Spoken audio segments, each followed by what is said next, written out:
Very good morning. आप सभी का इस चैनल पे पुनः एक बार बहुत बहुत स्वागत है। आज हम लोग जानेंगे कि जब हम कभी लोन लेते हैं तो उसकी एक ईएमआई फिक्सेशन होती है और कुछ अमाउंट फिक्स होता है जो प्रत्येक महीने में किस्त के अनुसार देना पड़ता है और उसका ड्यूरेशन होता है कि कितना किस्त हमको देना है ताकि हमारा लोन क्लियर हो सके।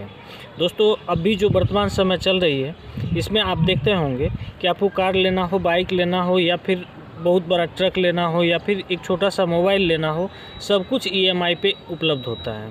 और ये उपलब्ध होने के साथ साथ जो बैंक की जो कंपनी होती है, जो फाइनेंस कंपनी होती है, उनसे कंपनी का टैगिंग होता है और वो आपको फिनांस करती है, तब आपको जो है लोन मिलता है। तो लोन लेने के बदले में कंपनी कुछ न कुछ आपसे लेती है। तो मुख्य रूप से अगर हम जानें तो लोन दो तरह के होते हैं, एक जो सिक्योर लोन है, एक जो अनसिक्योर लोन है। सिक्योर लोन का सेंस ये है कि कोई ना कोई प्रॉपर्टी गिरवी के रूप में या फिर मॉर्गेज करा के उसके बदले में आपको पैसा देती है, रुपया देती है, या फिर कोई सामान का आप परचेज कर पाते हैं, ठीक है। और उसमें टर्म एंड कंडीशन होता है कि जो बाकी बचा रुपया हुआ वो कितना दिन में आपको देना है और किस मंथ के किस डेट को आपको उसको देते जाना है। इसी को बोलते हैं ईएमआई।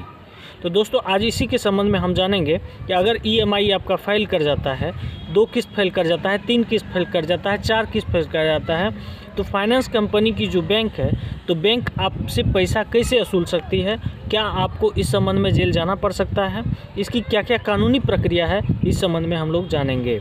अगर आप नए हैं तो चैनल को सब्सक्राइब कीजिए और मेरे साथ बने रहिए, इस वीडियो में बने रहिए। दोस्तों, आप समझ सकते हैं कि जब कभी आप कोई भी लोन लेते हैं तो आपसे एक ब्लैंक चेक भी लिया जाता है। खैर, उस पॉइंट पे हमको फ़िलहाल अभी नहीं आना है, उस पॉइंट पे हम आएंगे। तो जब कभी आप लोन लेते हैं तो लोन लेने के संदर्भ में आपका एक ईएमआई फिक्सेशन होता है। ईएमआई के बाद जब आपका किस्त देना होता है तो किस्त देने में आप फेल्योर हो जाते हैं। सपोज़ कीजिए 1 किस्त 2 किस्त आप फेल कर गए, तो वो बैंक क्या करती है, आपको कॉल करके रिमाइंड करती है कि आपका ड्यू डेट में जो है ईएमआई था और आपने फेल कर गया, ठीक है।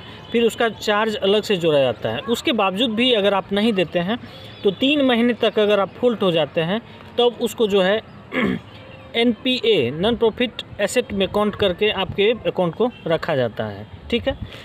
अगर आप लंबे समय तक मतलब ईएमआई नहीं भर रहे हैं तो बैंक का जो सबसे पहला प्रक्रिया है वो आपके सिविल स्कोर पर अटैक करेगा और आपके सिविल स्कोर को डाउन कर देगा।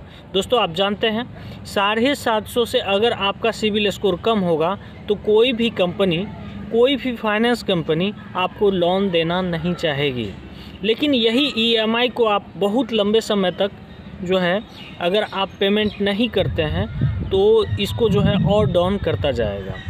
इसके बाद आप जानते हैं कि जब कभी आपसे खाली चेक भरवा के वो रख लेता है तो वो क्या करेंगे, जब आप लगातार फेल्योर हो रहे हैं तो आपके चेक पर उतनी अमाउंट लिखकर वो बैंक में देंगे और बैंक खाते में आपके पास जब पैसा नहीं होगी, रुपया नहीं होगी, तो आपका चेक बाउंस कर जाएगा। और चेक जैसे बाउंस कर जाएगा 138 एनआई एक्ट के तहत आप पर मुकदमा चलाने के लिए वो सक्षम होगी, ठीक है।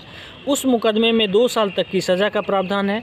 चेक पर लिखी गई राशि का 2 गुना भी का प्रावधान है, यानी चेक में लिखी गई राशि का 2 गुना और 2 साल का सज़ा आपको हो सकता है। तो एक तो ये देख लिए कि आपसे ब्लैंक चेक वो क्यों लेता है और इसका क्या वो आधार बना सकता है मुकदमा का। दूसरी बात, सबसे बड़ी बात है कि ऋण वसूली के लिए वो जो है रिकवरी एजेंसी को आपका मामला ट्रांसफ़र कर सकती है, जो कि रिकवरी एजेंट के माध्यम से तस्दीक किया जाता है। तो रिकवरी एजेंट क्या करेगा कि वो ऋण वसूली के लिए कुछ भी कर सकता है, कुछ हद तक जा सकता है। आप अपने परिवार के साथ बैठे हैं, बार बार आपके घर पे चले आएगा। आप दोस्तों के साथ बैठे हैं, दोस्त के पास चला जाएगा। यानी आपके रेपुटेशन को बार बार वो जो है टॉर्चर करेगा और ये उनका राइट भी होता है और इस तरह से कई चीज़ करते हैं।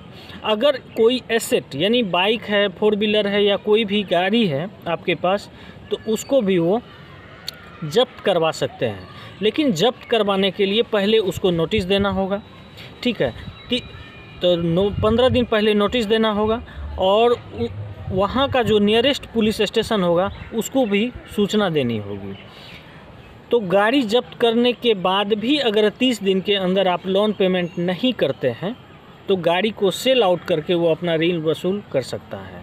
अगर उससे भी उनकी ऋण वसूली नहीं होती है तो फिर वो अगले प्रक्रिया को अपनाने के लिए तैयार होंगे। ये तो एक प्रोसेस हो गया। दूसरा प्रोसेस एक एक्ट है जिसका नाम है सरफेसी एक्ट। ये सरफेसी एक्ट जो है ऋण वसूली का एक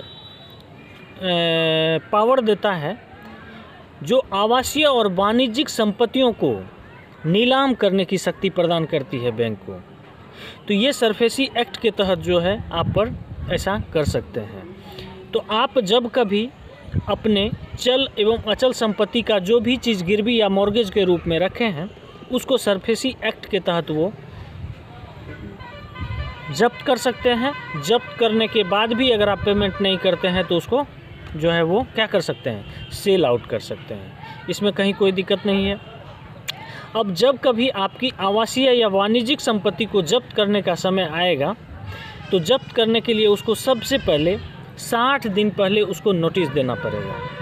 60 दिन पहले आपको नोटिस मिली और उस 60 दिन में फिर अगर आप नहीं दिए, ठीक है, तब वो जब्त कर लिया जाएगा।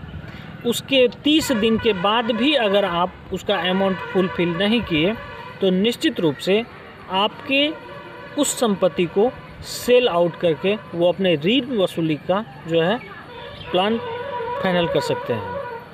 अब अगला चीज़ आता है कि वो सिविल कोर्ट में आपके ऊपर केस भी दायर कर सकते हैं। तो जब सिविल कोर्ट में केस दायर करेंगे तो वहाँ भी कंडीशन लगभग सेम होगा और कंडीशन में आपको थोड़ा सा डिफरेंस होगा। आपको मैं बता दूं कि सीपीसी का आदेश 21 और रूल 37 जो है ये वहाँ काम करता है।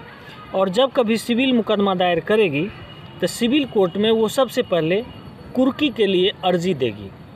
सपोज़ कीजिए आपकी कुर्की अगर नहीं हो पाई और तब तक जो है ऋण वसूली भी नहीं हो पाई, तब जो है वो सिविल जेल के लिए वो प्रार्थना पत्र देगी और हो सकता है कि आपको जेल जाना पड़े। आई होप एक छोटे से क्लिप के माध्यम से ईएमआई लोन से संबंधित संपूर्ण जानकारी हम आपके सामने रखें।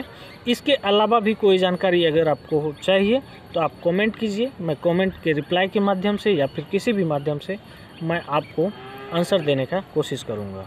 धन्यवाद। Thank you.